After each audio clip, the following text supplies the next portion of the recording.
आपका मेरे चैनल भक्ति का ज्ञान में हार्दिक स्वागत है। प्रिय भक्तगण, आज हम आपको एक कथा का श्रवण करा रही हूँ जो सुनने मात्र से आपके जीवन में सुख, संपत्ति और धन की वर्षा होगी। तो चलिए कथा को प्रारंभ करते हैं। संकट मोचन हनुमान बताते हैं शिव भक्त कसाई और शिव भक्त की खीर की कथा। प्रिय श्रद्धालुओं, यह कहानी भगवान शिव के परम भक्त धर्मव्याध कसाई की है। बहुत समय पहले की बात है। एक गांव में धर्मव्याध नाम का एक ईमानदार कसाई रहता था। भले ही वह पेशे से कसाई था और मांस बेचता था, लेकिन उसके मुख पर सदैव भगवान शिव का ही नाम रहता था। वह भगवान शिव के नाम कीर्तन में मस्त रहता था। यहाँ तक कि मांस काटते और बेचते हुए भी वह भगवान शिव का ही नाम गुनगुनाता रहता था। ओम नमः शिवाय। लोग कहते थे, भैया जरा 2 किलो मांस तोल देना। अभी देता हूं भैया। ओम नमः शिवाय, ओम नमः शिवाय। कैसा कसाई है, मांस बेचता है और भगवान का नाम जपता है। तुम आज देख रहे हो, मैं तो कई वर्षों से इस कसाई को भगवान का नाम जपते हुए मांस बेचते देख रहा हूं। इस कसाई के मुख पर तो सदैव शिव भगवान का ही नाम रहता है। एक दिन धर्मव्याध अपनी ही धुन में कहीं जा रहा था कि उसके पैर से एक पत्थर टकराया। वह रुक गया और सोचने लगा, ये काले रंग का गोल पत्थर कैसा है, इसे उठाकर रख लेता हूं। देखने में तो बहुत बढ़िया दिखाई पड़ता है। ये पत्थर मांस तौलने के काम आ जाएगा। आज उसी पत्थर से वजन तोलते हुए उसने कहा, हाँ भैया, कितना मांस देना है? 1 किलो तौल दो भैया। इसका मतलब ये पत्थर 1 किलो वजन का है। भैया जरा 2.5 किलो मांस देना। अरे ये क्या, ये पत्थर 2.5 किलो वजन का कैसे हो गया? एक बार 5 किलो रखकर देखता हूं, ये कैसे हो सकता है? ये पत्थर कोई साधारण पत्थर नहीं है, ये तो कोई चमत्कारी पत्थर है। जितना वजन तोलना होता है, ये पत्थर उतने वजन का ही हो जाता है। धीरे धीरे यह बात फैलने लगी कि धर्मव्याध कसाई के पास एक चमत्कारी पत्थर है। वह पत्थर जितना वजन चाहिए उतना ही तौल देता है। अगर किसी को 1 किलो मांस चाहिए तो तराजू में उस पत्थर को रखने पर दूसरी ओर 1 किलो मांस ही तुलता। अगर किसी को 2 किलो चाहिए तो वह पत्थर 2 किलो का वजन कर लेता। इस चमत्कार के कारण धर्मव्याध की दुकान पर लोगों की भीड़ जुटने लगी और उसकी बिक्री बढ़ गई। मुझे लगता है कि यह किसी जादूगर का पत्थर होगा जो रास्ते में गिर गया और मुझे मिल गया। इस चमत्कारी पत्थर के कारण मेरी बिक्री और बढ़ गई है। ओम नमः शिवाय। एक दिन धर्मव्याध की बात उस गांव के पंडित तक पहुंची। हालांकि वह ऐसी जगह पर नहीं जाना चाहते थे जहां मांस कटता और बिकता हो, लेकिन जब एक भक्त ने उन्हें उस पत्थर के बारे में बताया तो पंडित जी के मन में उस चमत्कारी पत्थर को देखने की उत्सुकता जाग गई।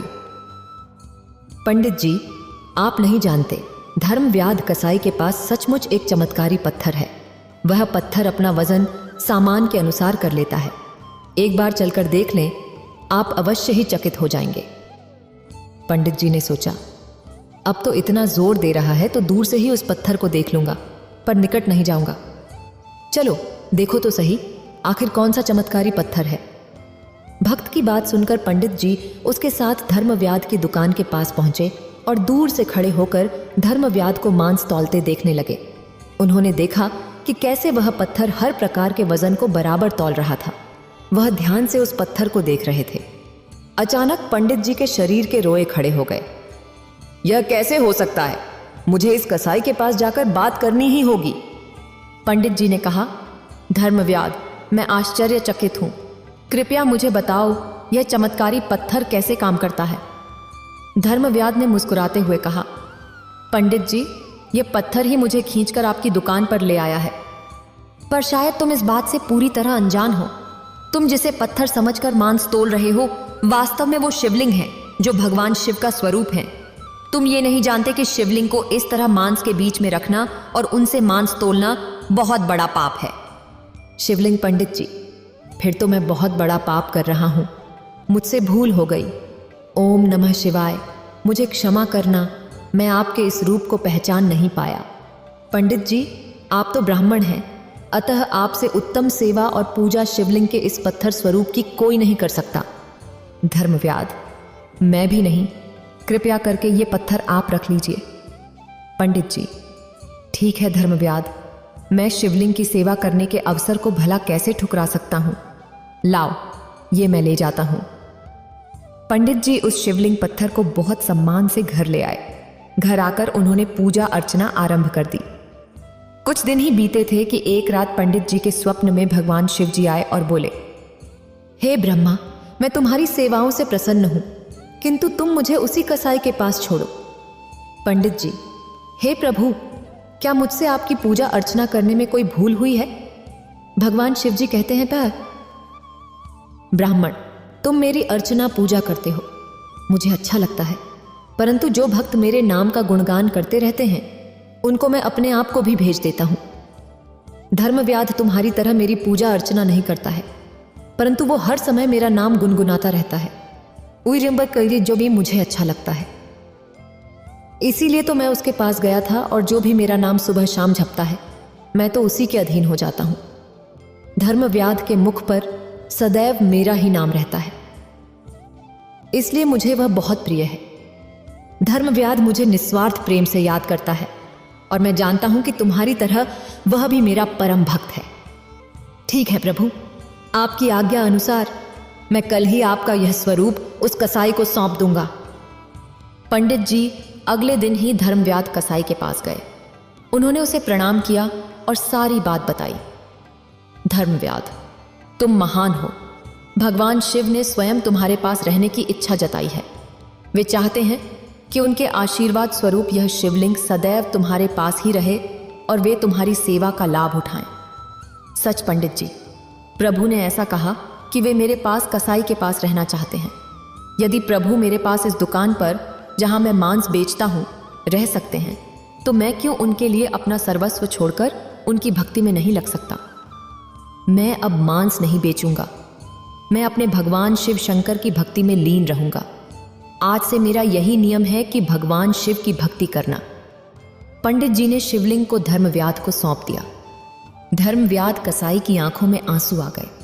मन ही मन उसने मांस बेचने का कार्य छोड़ देने का विचार किया और निश्चय किया कि यदि मेरे प्रभु को जाप कीर्तन पसंद है तो मैं अधिक से अधिक समय नाम जाप कीर्तन ही करूंगा। आगे चलकर धर्मव्याध कसाई भगवान शिव के परम भक्त कहलाए और उनकी कीर्तिवच नाम चारों दिशाओं में विख्यात हो गया। तब एक गांव में शंकर नाम का एक दूध वाला धर्मव्याध कसाई वाला का कीर्ति सुनकर अचंभित था। शंकर दूध वाला के पास 2 भैंसें थीं। वह हर सुबह उनका दूध निकालता और पूरे गांव में घूमकर बेचता था। शंकर का रोजाना का एक नियम था कि दूध बेचने के बाद जो भी दूध बचता था उसे वह रास्ते में शिवजी के मंदिर में शिवलिंग पर चढ़ा देता था। उसका दोस्त सूर्य रोजाना उसे ऐसा करते देखता था। एक दिन सूर्य ने कहा, शंकर, तू इतनी मेहनत से पूरे गांव में दूध बेचता है और जो दूध बच जाता है उसे शिव मंदिर में चढ़ा देता है। बाकी लोग तो शिवलिंग पर थोड़े से दूध में पानी मिलाकर चढ़ाते हैं। तू भी ऐसा किया कर और बाकी बचे दूध को इकट्ठा करके उसकी दही और घी बनाकर बाजार में बेच दिया कर। इससे तेरी दुगनी कमाई होगी। शंकर ने जवाब दिया, सूर्य, मैं भोलेनाथ को अपना पिता मानता हूँ, इसलिए उनकी भक्ति और सेवा करता हूँ। भोलेनाथ की कृपा से मेरी इतनी कमाई हो जाती है जिससे मैं खुश रहता हूँ। शंकर सूर्य की बात पर ध्यान नहीं देता था। वह नियम से रोजाना दूध चढ़ाने का कार्य करता रहता था। एक दिन मंदिर के पंडित जी ने शंकर से कहा, शंकर, तू हर दिन महादेव के दूध से अभिषेक करता है। तेरी क्या मनोकामना है जिसके लिए तू ये सब कर रहा है? शंकर ने उत्तर दिया, पंडित जी, मुझे भोलेनाथ से कुछ नहीं चाहिए। मैंने कई बार कुछ लोगों को दूध में पानी मिलाकर चढ़ाते देखा तो मुझे लगा कि भोलेनाथ पानी मिला दूध पीकर कमजोर ना हो जाएं, इसलिए मैं उनको शुद्ध दूध चढ़ा देता हूँ। पंडित जी बोले, अच्छा अच्छा, फिर ठीक है। एक दिन गांव में तेज बारिश हो रही थी। बारिश के कारण शंकर दूध बेचने नहीं जा सका। उसका सारा दूध बच गया था। उसने सोचा, आज इतना दूध बच गया है, मैं इसे शिवलिंग पर चढ़ा आता हूँ, लेकिन ये दूध तो बहुत सारा है, ये तो बहकर खराब हो जाएगा, तो फिर मैं इस दूध का क्या करूं? शंकर ने पंडित जी से पूछा, पंडित जी, मैं ये दूध घर वापस भी नहीं ले जा सकता और ऐसे तो ये दूध खराब हो जाएगा। पंडित जी ने सुझाव दिया, तुम ये काम क्यों नहीं करते? सारे दूध की खीर बनाकर भोलेनाथ को भोग लगाकर गांव में खीर का प्रसाद बांट दो, इससे तुम्हें पुण्य मिलेगा। शंकर ने कहा, पंडित जी, ये तो आपने बहुत अच्छा विचार बताया है। मैं अभी जाकर बाजार से खीर का सामान लेकर आता हूँ। शंकर को पंडित जी की बात बहुत पसंद आई और वह बाजार से खीर बनाने का सामान ले आया। शंकर ने खीर बनाकर भगवान शिव को भोग लगाया और पूरे गांव में खीर का प्रसाद बांटा। उधर कैलाश पर्वत पर भगवान भोलेनाथ के मुख पर खीर लगी देख मां पार्वती बोली, ये तो जरूर भगवान कृष्ण की भेजी हुई कोई चमत्कारी गाय का आशीर्वाद है। भगवान शिव बोले, देवी पार्वती, ये मेरा प्रिय भक्त शंकर है, वह है। इसकी निश्चल भक्ति ने मेरा मन जीत लिया है। ये मुझे अपना पिता मानकर प्रतिदिन दूध और खीर का भोग लगाता है। ये मेरी चिंता करता है और मुझे बिना पानी मिलाए दूध चढ़ाता है। मेरे भोले भाले भक्त की भावना देखो। ये समझता है कि कहीं मैं पानी मिला दूध पीने से कमजोर ना हो जाऊं, इसलिए ये दूध से अभिषेक करता है। प्रभु, फिर तो हमें इस भक्त की परीक्षा लेनी चाहिए। तो देर किस बात की देवी पार्वती, हम अभी पृथ्वी पर चलते हैं और अपने भक्त शंकर की परीक्षा लेते हैं। भगवान शिव और देवी पार्वती ने सेठ सेठानी का भेष बना लिया और शंकर के घर पहुंच गए। नमस्ते जी, कहिए आपको मुझसे क्या काम है? हमने तुम्हारे बारे में बहुत सुना है। तुम बहुत ताजा और शुद्ध दूध बेचते हो, इसलिए हम तुमसे दूध खरीदना चाहते हैं। तुम रोजाना अपना सारा दूध हमें बेच दिया करो। हम हर दिन तुम्हारा सारा दूध खरीदेंगे और तुम्हें दूध बेचने के लिए पूरे गांव में भागना भी नहीं पड़ेगा। हमारे लोग यहीं से दूध ले जाएंगे और पैसे तुम्हें दे देंगे। मैं आपको सारा दूध नहीं दे सकता। मेरी भैंसें जितना दूध देंगी उसमें से थोड़ा दूध भोलेनाथ के अभिषेक और खीर के प्रसाद के लिए रखूंगा। पर हमें तो रोजाना बहुत दूध चाहिए। तुम सारा दूध दे दो, भले ही दाम 4 गुना ले लो, तुम्हारी अच्छी कमाई हो जाएगी। नहीं सेठ जी, मैं आपको सारा दूध नहीं दे सकता। आपको दूध लेना है तो मैं शिव मंदिर के हिस्से का दूध अलग करके ही आपको दे सकता हूँ। नहीं तो कोई बात नहीं, चलो भाग्यवान, हम कहीं और से दूध पता कर लेंगे। ये तो कोई बहुत बड़ा शिव भक्त जान पड़ता है। सेठ और सेठानी वहां से चले गए। कुछ दूर जाकर उन्होंने एक गरीब ब्राह्मण का भेष बना लिया। देवी पार्वती, अब हमें अपने भक्त की परीक्षा किसी और तरह लेनी होगी। भगवान शिव और मां पार्वती मंदिर की सीढ़ियों पर बैठ गए। शंकर दूध बेचकर मंदिर जा रहा था। उसने एक गरीब ब्राह्मण को रोते देखा। आप दोनों क्यों रो रहे हो? मुझे अपनी परेशानी बताओ, शायद मैं आप दोनों की सहायता कर सकूं। बेटा, हम दोनों कई दिनों से भूखे हैं। हमारे पास खाने को कुछ नहीं है। आप परेशान मत होइए। मेरे पास कुछ दूध बचा हुआ है और एक डिब्बे में ये खीर है। आप ये दूध पी लो और ये खीर खा लो, इससे आपका थोड़ा पेट भर जाएगा। भगवान शिव तुम्हारा भला करें बेटा। आज तुमने हमें ये दूध और खीर खिलाकर तृप्त कर दिया।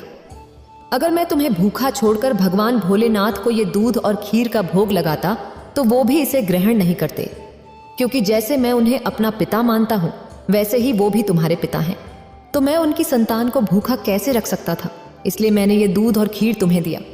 लेकिन बेटा, ये प्रसाद और दूध तो तुम भगवान भोलेनाथ के लिए लाए थे, तुमने हमें दे दिया। तुमने हमारे लिए अपना नियम क्यों तोड़ दिया? शंकर की भोली भाली और पवित्र बातों को सुनकर भगवान शिव और देवी पार्वती अपने असली रूप में आ जाते हैं। उन्हें देखकर शंकर उनके चरणों में गिर जाता है। शंकर, मैं तुम्हारी सच्ची भक्ति से बहुत प्रसन्न हूं। मांगो, क्या मांगते हो? प्रभु, मुझे आपकी भक्ति के सिवा और कुछ नहीं चाहिए। मुझे आपकी भक्ति करके जो खुशी मिलती है उससे बढ़कर मेरे लिए कुछ भी नहीं। शंकर, तुम मेरे सच्चे भक्त हो। आज के बाद तुम्हारे जीवन में कोई दुख नहीं रहेगा। मेरा आशीर्वाद सदैव तुम्हारे साथ रहेगा। शंकर को अपना आशीर्वाद देकर भगवान शिव और मां पार्वती अंतर्ध्यान हो जाते हैं। उस दिन के बाद शंकर का जीवन सभी प्रकार के सुखों से भर जाता है। देवी दुर्गा ने दैत्यों के संहार के लिए कई अवतार लिए हैं।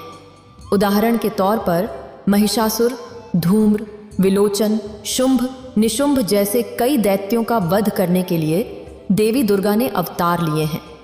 इन्हीं में से एक दैत्य था रक्तबीज, जो महाशक्तिशाली था। प्राचीन काल में रक्तबीज नामक दैत्य ने लगभग 5,000 वर्षों तक तपस्या की और ब्रह्मा जी को प्रसन्न किया। ब्रह्मा जी उसकी तपस्या से प्रसन्न होकर उसके सामने प्रकट हुए। ब्रह्मा जी ने कहा, मैं तुम्हारी तपस्या से प्रसन्न हूं, बताओ क्या चाहिए। रक्तबीज ने उत्तर दिया, मुझे अमृता का वरदान दीजिए। ब्रह्मा जी ने कहा, तथास्तु, मैं तुम्हें वरदान देता हूं कि युद्ध में अगर तुम्हारे शरीर से एक भी रक्त की बूंद धरती पर गिरेगी तो उससे नया रक्तबीज जन्म ले लेगा और किसी के लिए भी तुम पर विजय पाना असंभव होगा। ब्रह्मा जी से वरदान पाकर रक्तबीज अत्यंत गर्वित हो गया। उसने चारों ओर हाहाकार मचा दिया। मैं अमर हूं, अब मुझे युद्ध में कोई परास्त नहीं कर सकता। अब स्वर्ग लोक पर मेरा यानी असुरों का राज होगा। मैं इंद्र को चुनौती देता हूं, अगर साहस है तो मुझसे युद्ध करे, नहीं तो स्वर्ग लोक से भागकर कहीं छुप जाए। रक्तबीज ने देवताओं को युद्ध के लिए ललकारा और राक्षसों और देवताओं के बीच युद्ध शुरू हो गया। वरदान के कारण रक्तबीज और भी शक्तिशाली हो गया था। यह देखकर इंद्र सहित सभी देवता घबरा गए। ब्रह्मा जी के वरदान के अनुसार रक्तबीज का संहार किसी पुरुष के हाथों नहीं हो सकता था। उसका वध केवल एक स्त्री ही कर सकती थी। नारद मुनि ने सुझाव दिया, आपको भगवती दुर्गा की स्तुति करनी चाहिए। उन्होंने अनेकों राक्षसों का वध किया है। सभी देवताओं ने नारद मुनि की बात मानी और देवी दुर्गा की स्तुति करने लगे। अब इस संकट से वही उन्हें पार लगा सकती थी। सभी देवता देवी दुर्गा का ध्यान करते हैं और देवी दुर्गा वहां प्रकट होती हैं। हे देवी भगवती, हमें रक्तबीज नामक राक्षस से मुक्ति केवल आप ही दिला सकती हैं। कृपया हमारी सहायता कीजिए मां। आप सभी निश्चिंत रहिए, रक्तबीज नामक दैत्य का संहार अवश्य होगा। उसे उसके पापों का दंड अवश्य मिलेगा। देवताओं को आश्वासन देकर मां दुर्गा ने रक्तबीज को युद्ध के लिए ललकारा। तू एक साधारण अबला स्त्री मुझे युद्ध के लिए ललकार रही है, तू मेरा कुछ नहीं बिगाड़ पाएगी। रक्तबीज, अब तेरी मृत्यु निश्चित है, मेरे हाथों से तू नहीं बच पाएगा। अच्छा, तू मेरा वध करेगी?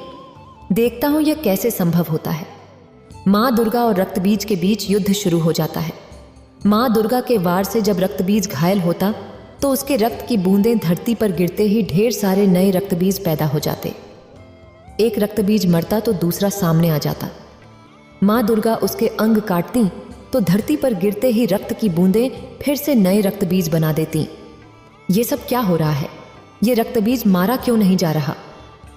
नारायण नारायण माते, रक्तबीज का वध करने के लिए उसके रक्त को पीना होगा ताकि वो धरती पर ना गिरे।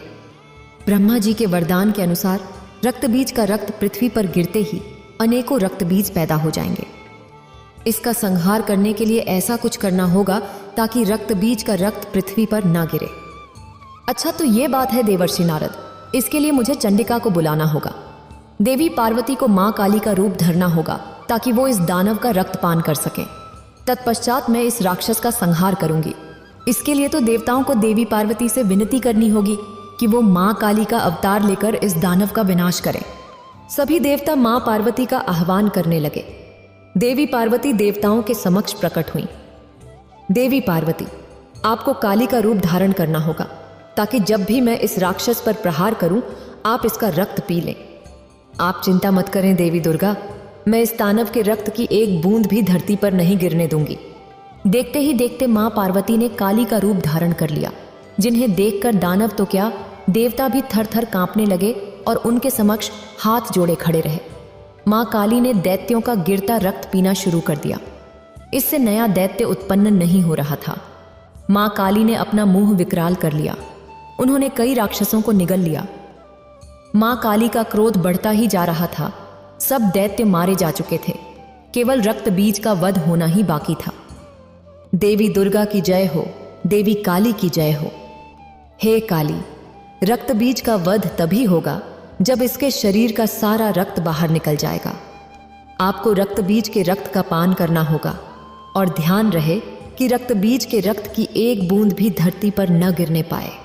ऐसा ही होगा देवी दुर्गा। देवी दुर्गा और रक्त बीज में युद्ध होने लगता है। रक्त बीज देवी दुर्गा के प्रहार से बच रहा था। देवी दुर्गा ने रक्त बीज पर भुजाओं से वार किया। मां काली ने रक्त को अपने हाथ में लिया और पी लिया। देवी दुर्गा ने रक्त बीज का सिर काट कर धड़ से अलग कर दिया और उसे हाथ में रख दिया। मां काली ने सारा रक्त पी लिया। हे काली, आपकी मुंडमाला के लिए मैं रक्त बीज का यह सिर आपको भेंट करती हूँ। मुझे रक्त चाहिए, मुझे दानवों के सिर चाहिए। हे शिवा, हे काली, रक्त बीज का वध हो चुका है, अपना क्रोध शांत करो। देवी काली, मुझे दानवों का रक्त दो, मुझे दानवों के सिर दो। काली को रोकने का एकमात्र उपाय है भगवान शिव। केवल वही काली के क्रोध को शांत कर सकते हैं। देवाधिदेव महादेव, मां काली का क्रोध बढ़ता ही जा रहा है। अगर उन्हें रोका नहीं गया तो उनके क्रोध से पूरी सृष्टि का विनाश हो जाएगा। मुझे रक्त दो, मुझे सिर दो, मुझे रक्त चाहिए। मुझे सिर दो, मुझे रक्त दो। देवी काली का क्रोध आक्रामक हो गया था। देवी काली क्रोध की अग्नि में बढ़ती जा रही थी। उनका क्रोध शांत नहीं हो रहा था। अचानक भगवान शिव धरती पर लेट जाते हैं और देवी काली का पैर उनके ऊपर पड़ जाता है। भगवान शिव को अपने चरणों में पड़ा देख देवी काली की जीभ बाहर आ जाती है और वे अपने वास्तविक रूप में आ जाती हैं। महादेव, आप मुझे क्षमा कीजिए, मैंने क्रोध में आपकी ओर देखा नहीं। इसके पश्चात सभी देवी देवता भगवान शंकर और माता पार्वती पर फूलों की वर्षा करते हैं। अगर आपको ये वीडियो अच्छी लगी हो तो लाइक करें और शेयर करें और मेरे चैनल भक्ति का ज्ञान को सब्सक्राइब करें। आपका धन्यवाद।